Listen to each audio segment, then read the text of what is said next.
బులెటిన్లో మరో breaking news చూస్తున్నాం. కాంగ్రెస్ చేపట్టిన ఆపరేషన్ ఆకర్ష్ దెబ్బకు గులాబీ దళపతికి మైండ్ బ్లాంక్ అవుతోంది.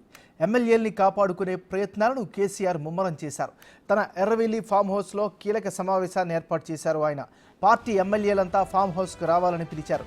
అయితే హైకమాండ్ ఫోన్ కాల్కు కొందరు స్పందించలేదని తెలుస్తోంది. మరోవైపు పటాన్చెరు ఎమ్మెల్యే గూడెం మాహిపాల్ రెడ్డి ఢిల్లీ వెళ్లారు. మరొక శాసనసభ్యుడు కూడా హస్తినిలో ఉన్నట్లు చెబుతున్నారు. ఒకరి కాంగ్రెస్లో మరొకరు బీజేపీలో చేరే అవకాశం ఉంది అనే ప్రచారం జరుగుతున్న నేపథ్యంలో కేసీఆర్ ఫామ్ హౌస్ మీటింగ్కు ఎంతమంది వస్తారు అనేది ఆసక్తిగా మారింది. దీనిపై ఇప్పటికే కేటీఆర్ తలసానితో కేసీఆర్ మంతనాలు జరిపారు.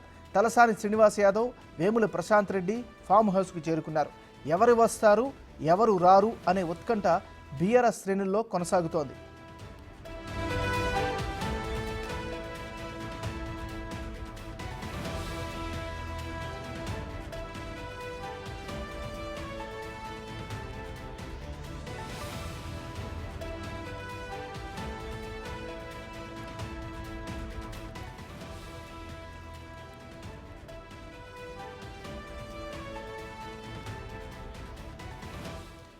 బులెటిన్లో మనం బ్రేకింగ్ న్యూస్ చూస్తున్నాం. కాంగ్రెస్ చేపట్టిన ఆపరేషన్ ఆకర్ష్ దెబ్బకు గులాబీ దళపతికి మైండ్ బ్లాంక్ అవుతుంది. ఎమ్మెల్యేల్ని కాపాడుకునే ప్రయత్నాలను కేసీఆర్ ముమ్మరం చేశారు. తన ఎర్రవెల్లి ఫామ్ హౌస్లో కీలక సమావేశాన్ని ఏర్పాటు చేశారు. ఈ సమావేశానికి సంబంధించి మరింత తాజా సమాచారాన్ని మా రిపోర్టర్ దుర్గారెడ్డి అందిస్తారు.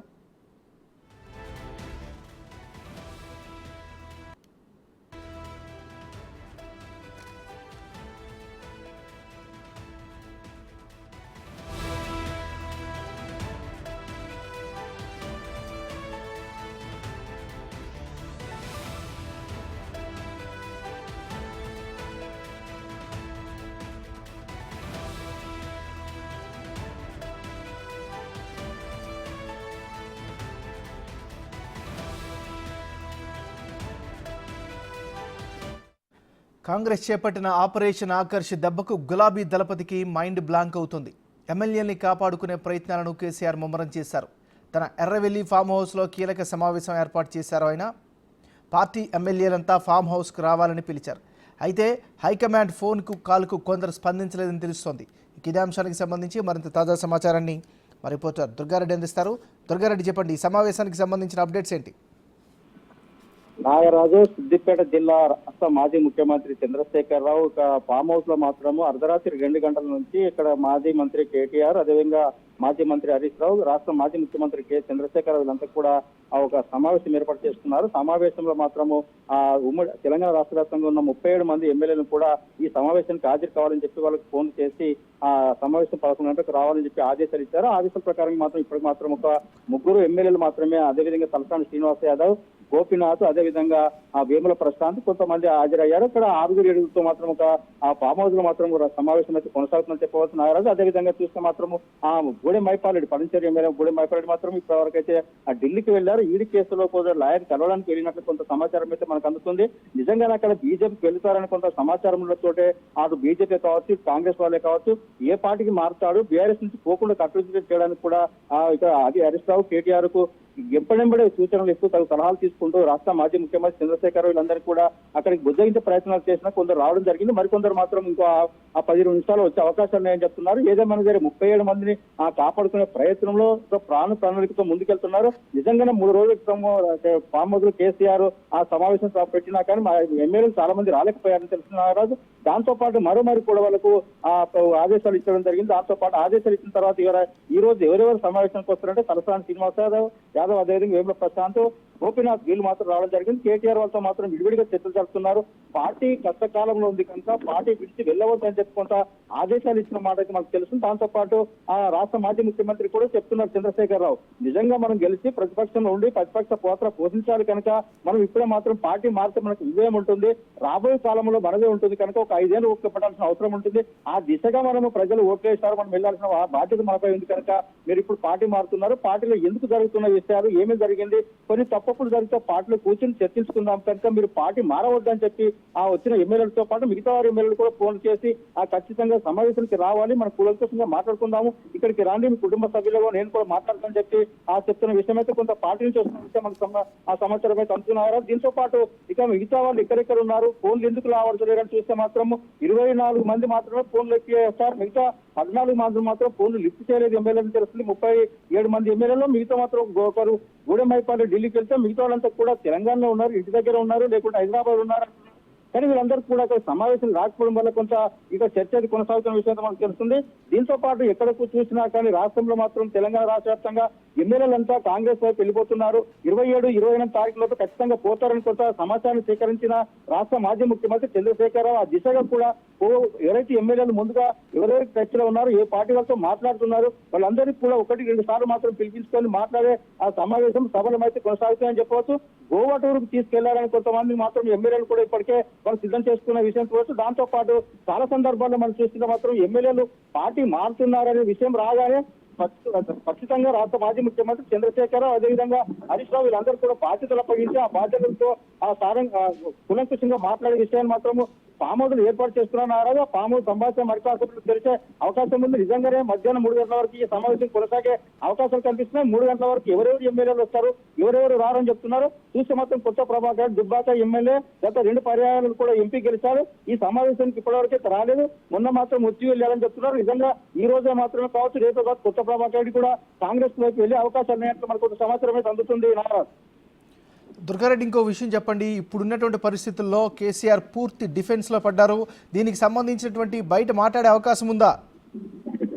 అయితే నాగరాజు ఇప్పటి వరకు అయితే రాష్ట్ర మాజీ ముఖ్యమంత్రి చంద్రశేఖరరావు ఎప్పుడైతే డిసెంబర్ 4 తారీఖున రిజల్ట్ వచ్చిందో ఆ రోజు నుంచి ఈ రోజు వరకు కూడా మీడియా ముందుకు వచ్చి పార్టీ పరిస్థితిపై కానీ కావచ్చు, లేకుంటే అసెంబ్లీకి వచ్చే విషయాలు కావచ్చు, ఏ విషయానికి కూడా మీడియా ముందుకు చర్చించే పరిస్థితి లేదు. నిజంగా ఎమ్మెల్యేలతో కూడా కలిసి మాట్లాడే పరిస్థితి లేదు. ఈ రోజు మాత్రం అంటే దాదాపు పార్టీ మారుతున్న ఎమ్మెల్యేలను బుజ్జగింపుల ప్రయత్నం చేస్తున్నారు తప్ప నిజంగా పార్టీలో జరిగిన పరిణామాలను దృష్టిలో పెట్టుకొని పార్టీ జరుగుతున్న అవసరాలు ఆ రోజు జరిగిన పరిణామాలతో పాటు ఈ రోజు పార్టీ మారి ఎమ్మెల్యేలు ఎందుకు వెళ్తున్నారు, నిజంగానే కులంకుశంగా ఆలోచించి నిర్ణయం తీసుకుంటే బాగుంటుందని చెప్పి పార్టీలో చర్చ జరిగింది. ఆ తర్వాత ఏంటంటే కేటీఆర్ పార్టీ ఓటమి తర్వాత కేటీఆర్ కూడా బాధ్యత ఉన్నాడు, రాష్ట్ర అధ్యక్షుడిగా పనిచేసిన కనుక పార్టీ ఓటమి తర్వాత ఆ వివరాలు అనుకున్నా ఎక్కడెక్కడ ఎందుకు ఓటమి చెందింది, పార్టీ పరిణామాలు ఏంటి అని కూడా వాళ్ళు తెలుసుకున్న తర్వాత కొన్ని నిర్ణయాలు తీసుకునే అవకాశం ఉండే. కానీ 6 మాసాల వరకు వాళ్ళు గుర్తుపట్టారు. తర్వాత కూడా పార్లమెంట్ ఎన్నికలున్నాయి, పార్లమెంట్ ఎన్నికల వరకు మీరు ఎవరు వెళ్ళవద్దని చెప్పి కూడా ఈ ఎమ్మెల్యేలు అంతా బుజ్జగింపులో ఆ పార్లమెంట్ ఎన్నికల వరకు వాళ్ళు వెళ్ళిపోకుండా కొంత కాపాడుకోవడం జరిగింది. కేసీఆర్ కు అత్యంత సన్నిహితంగా ఉన్న 2001 నుంచి 2023 వరకు పార్టీ వెన్నంటూ ఉన్న కొంతమంది కార్యకర్తలు కావచ్చు, కొంతమంది ఎమ్మెల్యేలు, ఇతర ప్రజాప్రతినిధులు కూడా కొన్ని రకాలుగా వాళ్ళకి ఎదురొచ్చిన సమస్యలు కావచ్చు, లేకుంటే పార్టీలో జరిగిన పరిణామాలు, అక్కడ జరిగిన వ్యక్తిగత వివరాలతో పాటు కొంతమంది ఆ పార్టీ నచ్చక వెళ్ళిపోతుంటే మరికొంతమంది కూడా ఎప్పుడున్నా ఇంతే కదా, ఒకవేళ నిజంగా ఓటమి చెందినప్పుడు మమ్మల్ని కలిసి మాట్లాడే పరిస్థితి తీసుకొస్తున్నారు, మా పైలు మా నియోజకవర్గం అభివృద్ధి కోసమే కావచ్చు, ఇతర అవసరాల కోసం అక్కడ తీసుకొస్తే కూడా ఎప్పుడు కూడా పార్టీ పరిస్థితి తీసుకురాలేదు, పరిశీలించలేదు, నిధులు ఇవ్వలేదు. కొన్ని చోట్ల కొంతమంది ఎమ్మెల్యేలకు మాత్రమే నిధులు ఇచ్చారు. ఆ తర్వాత ఇప్పుడు మారుతామంటే వద్దంటే ఎట్లా అని చెప్తున్నారు. నిజంగా నియోజకవర్గ ప్రజల అభివృద్ధి కోసం మాకు ఓటేశారు, ఆ డెవలప్మెంట్ చేయాల్సిన బాధ్యత మాట్లాడింది కనుక మేము వెళ్తామని చెప్పి కొంతమంది కారకండిగా రాష్ట్ర మాజీ ముఖ్యమంత్రి చంద్రశేఖరరావు చెప్పినట్లు కొంతమంది తెలిసిన సమాచారం వస్తుంది.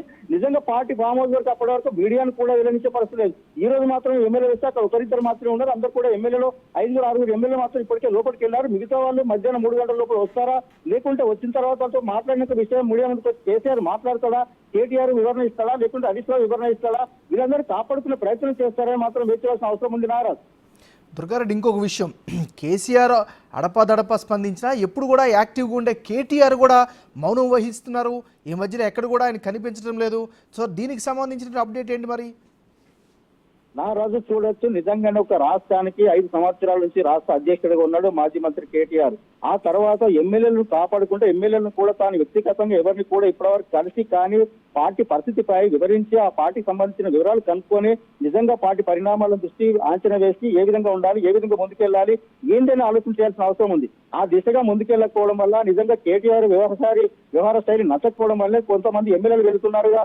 ఆ విషయాన్ని కూడా మా రాష్ట్ర మాజీ ముఖ్యమంత్రి చంద్రశేఖరరావు ఆ ఎమ్మెల్యేలకు ఎవరైతున్నారో వివరించడం జరిగింది.